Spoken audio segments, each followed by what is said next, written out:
P T I برطانیہ کے official account پر post میں خاتون نے کہا ہے کہ کوئی بھی فیلڈ مارشل کو کار بم دھماکے میں قتل کر دے گا۔ دھمکی آمیز بیان کو سوشل میڈیا پر پھیلایا گیا۔ پاکستان نے قائم مقام برطانوی ہائی کمشنر کو طلب کر کی ڈیمارش جاری کر دیا۔ واضح کیا گیا کہ برطانیہ اپنی سرزمین کو پاکستان مخالف سرگرمیوں کے لیے استعمال ہونے سے روکے۔ ذمہ داروں کے خلاف قانون کے مطابق کارروائی یقینی بنائی جائے۔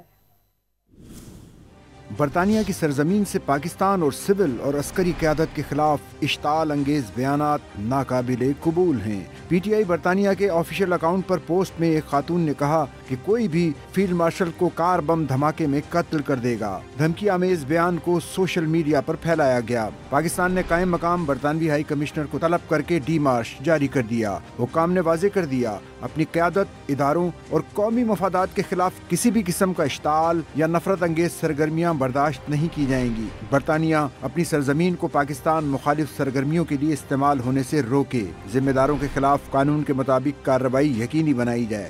برطانیہ کا انسداد دہشت گردی ایکٹ 2006 بھی دہشت گردی کی حوصلہ افزائی سنگین جرم قرار دیتا ہے۔ مصدقہ ذرائع کے مطابق پاکستان نے اشتعال انگیز اور پرتشدد تقاریر کے لیے برطانوی سرزمین کے غلط استعمال پر گہری تشویش کا اظہار کیا ہے۔ پاکستان نے برطانیہ سے مطالبہ کیا ہے کہ اس میں ملوث افراد کی شناخت اور تحقیقات کے بعد ان کے خلاف قانونی کارروائی کی جائے۔